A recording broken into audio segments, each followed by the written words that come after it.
పని పడలేదండి. దీనికి రాజకీయాలకు సంబంధించి రాజకీయాలు ఆఫ్టర్ వీడి కొలిగేసి గొట్టంగాడు వీడేం చేస్తాడు రాజకీయాలని, ఏ పార్టీని తెంపడానికి వీడెంత, వీడి బతుకెంత, వీడి స్థాయి ఎంత, వీడి స్టేచర్ ఎంత, ఊని పని పడలేనాడు గాలికి మాట్లాడే మాటలు తప్పితే దానికి రాజకీయాలకు సంబంధం లేదు. దీన్ని పట్టించుకునే పరిస్థితి ఏ పార్టీకి లేదు, దీన్ని పట్టించుకునే ఏ సినిమా వాళ్ళకి లేదు. వాళ్ళేదో వచ్చారు, వాళ్ళ డబ్బుల కోసం వాళ్ళు ప్రోగ్రామ్ చేస్తున్నారు, వీళ్ళ పేరు కోసం అడ్రస్ లేని వాళ్ళు అడ్రస్ తెచ్చుకోవటం కోసం దీంట్లో చేరుతున్నారు, వాళ్ళు ఇక్కడ నటిస్తున్నారు, ఒరిజినల్ బుద్ధి బయటపడుతుంది అంతే. అదొక చిల్లర గ్యాంగు, చిల్లర ప్రోగ్రాము, చిల్లర గ్యాంగు, చిల్లర సెటప్, చిల్లర. దీనికి పార్టీలు కూడా వీళ్ళ బతుకులు, వీళ్ళకి పార్టీలు కూడా వచ్చి వీళ్ళని చూడాలి. వీళ్ళ బతుకులు ఎంత, వీళ్ళెంత, వీళ్ళ స్థాయి ఎంత, వీళ్ళ స్టేటస్ ఎంత. ఒక రాజకీయ పార్టీలు వీళ్ళని పెట్టుకుని ఏదో చేయాలనుకున్నారనుకుంటే అనవసరం వాళ్ళని బుధాలు పిసుక్కుంటాం అంతే, ఇంకేం లేదు. ఇప్పుడు బిగ్ బాస్ షో ఏదైతే ఉందో అది రియాలిటీ షో అంటారు బయట, మరి దీంట్లో రియాలిటీ ఎంత? రియాలిటీ ఎక్కడ ఉందమ్మా? రియాలిటీ షో టైటిల్ తప్ప అదే అన్న వల్గర్ షో. వల్గర్ షో కట్టెన వేయబడిన మబ్బు కట్టెన వేయబడిన ఒక బ్లూ ఫిలిం, అది మబ్బు కట్టెన వేయబడిన ఒక బ్లూ ఫిలిం, ఒక వల్గర్ షో, ఒక అనైతికమైన షో అది. దానికి రియాలిటీ షో బొచ్చు పోషాణం పేర్లు పెట్టి జనాన్ని మోసం చేయడం రియాలిటీ షో అది కాదు. రియాలిటీ ఎక్కడ రియాలిటీ ఉంది దాంట్లో? రియాలిటీ ఎక్కడ ఉంది? అంత అబద్ధాలు డ్రామాలు తప్పితే ఏమైనా ఉందా? ఓట్లు కాడ నుంచి అబద్ధాలే. ఈ రియాలిటీ షో ఏంటి? బొత్తు ఊరిని పిచ్చి పేరు పెట్టేసేసి జనాలను మోసం చేస్తారు, డబ్బులు సంపాదించుకుంటారు. డబ్బులు సంపాదించుకుంటే పద్ధతులు సంపాదించుకుంటే సంతోషిస్తారు. ఇప్పుడు కౌన్ కరోడ్పతిని ఎందుకు అనలా ఎవరు?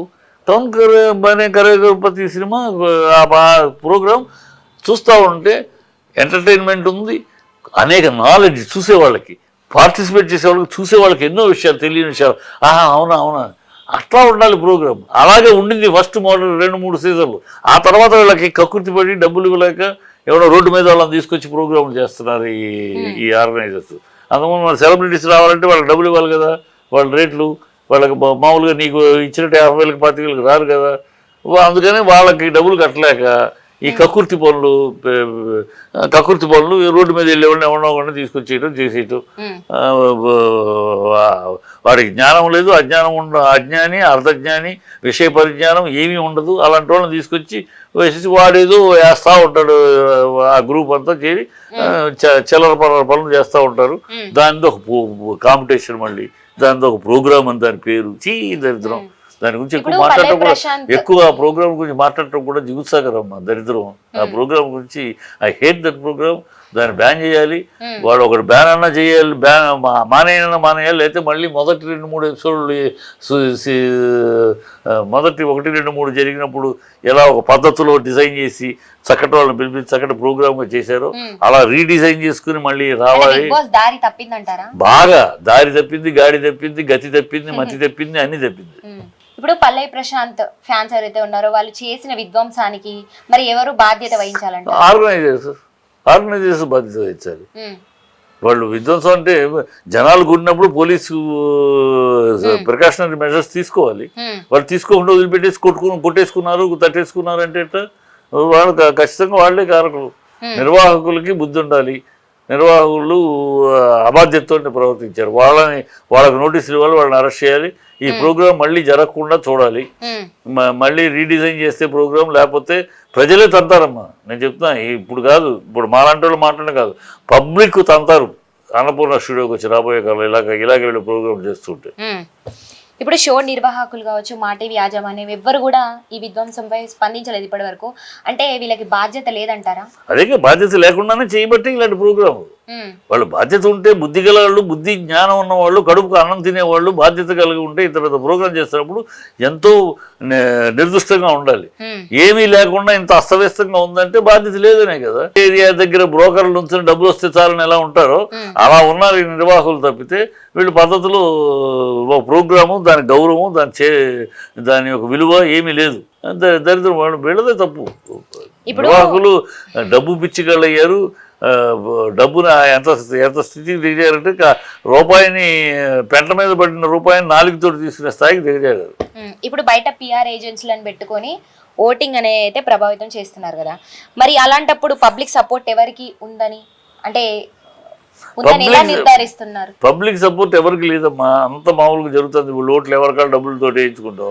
ఫైనల్ గా ఈ రైతుకి ఇస్తాను, నా ఆదాయం నాకు వచ్చిన ప్రైజ్ వస్తే ఆ రైతులకి ఇస్తాను అనేటప్పటికి కాస్త ఆ రైతు బేస్డ్ కుటుంబాలందరూ కూడా ఇప్పుడు నేను రైతు, అంటే నేను రైతు నాగలి దున్నకపోవచ్చు, పొలాల్లో ఉన్నది. మా నాన్నగారు రైతు, మీ తాతగారు రైతు. రైతులే కాని వాళ్ళు ఎవరు ఈ దేశంలో? మన దేశం రైతు దేశం. రైతు కానివాళ్ళు మీ తాతగారు, మీ నాన్నగారు పోతే మీ తాతగారితో ముత్తాత. మా నాన్నగారు రైతు, నేను నాగలు పెట్టాను, రైతును కాదు వచ్చాం. అట్లా ఎవరైనా మీ తాత రైతు కదా, ఎవరి తాత రైతు కాదు, అంత రైతులే. నేను రైతు కుటుంబం అనేది వాడుకున్నాడు ఆ మాట, రైతు కుటుంబం వాడుకున్నాడు. డబ్బులు రైతులకు ఇస్తాననే మాట కొంచెం పనిచేసింది.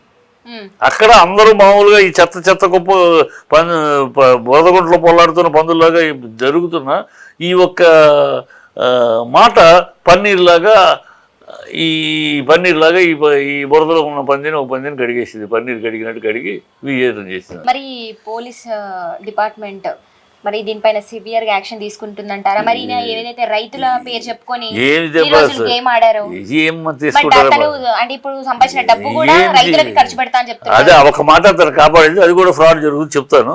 ఇప్పుడు సజ్జనారు ఇప్పుడు మాట్లాడుతున్నాడు ఆయన, ఇదే సజ్జనారికి నారాయణ గారు వెళ్ళారు, మేము అందరూ వెళ్ళి మాట్లాడడం జరిగింది.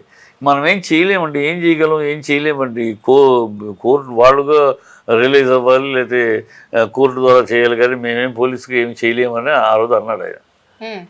మరి ఇవాళ ఏదో మాట్లాడుతున్నాడు, ఏమి చేయలేము, ఎందుకంటే వీళ్ళ బ్యాక్గ్రౌండ్ చాలా ఉంది, బ్యాక్గ్రౌండ్ ఆ నిర్వాహకుల బ్యాక్గ్రౌండ్ చాలా పెద్దది కనుక మనం ఏం చేయలేము సార్ అని అంటాడు నారాయణ గారితో.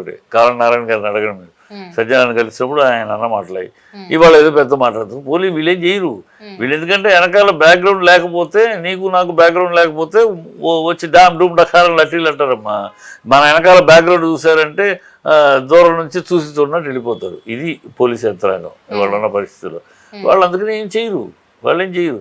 నిర్వాహకులకే మనం కడుపుకి అన్నం తింటున్నాం 3 పూట్ల, మనం తినేది అశుద్ధం కాదు, కడుపు ఒక సంస్కారవంతమైన సమాజంలో ఉన్నాము, మనకి బుద్ధి జ్ఞానం ఉండాలి, మనకి పద్ధతులు ఉండాలని నిర్వాహకులు బుద్ధి తెచ్చుకుని దీన్ని ఇలా దరిద్రంగా కాకుండా మొదటి 2-3 సీజన్లు ఎలా చేశారో అలా చక్కగా మళ్ళీ రీడిజైన్ చేసి టాలెంట్ని ఎక్స్పోజ్కి వాళ్ళలో ఉన్న ప్రత్యేకతను బయటికి తీసుకొచ్చి ఇంట్రెస్టింగ్గా తయారు చేస్తే టాస్కులు కానీ అన్నీ ఇంట్రెస్టింగ్గా ఉండాలి. గతంలో మీరు ఒకసారి వెళ్ళి రికార్డ్స్ ఉండి చూడండి, పాత 1, 2, 3 ఎలా ఉండే టాస్కులు, వాళ్ళ ఇంటెలిజెన్స్ బయటికి రావడానికి, వాళ్ళ టాలెంట్ బయటికి రావడానికి రకరకాల. ఇప్పుడు ఏమున్నాయి, బూతులు బయటికి రావడానికి వాళ్ళ ఎవడు పచ్చిగా బిహేవ్ చేయగలరు, ఆయన రావడం. ఆయన తప్పితే ఏమైనా ఉందా? ఎవరు టాలెంట్, వీళ్ళలో ఏమి టాలెంట్ ఉందని, వీళ్ళకి అవార్డులు మనము మెచ్చుకోవడానికి ఏమి టాలెంట్ ఉందని?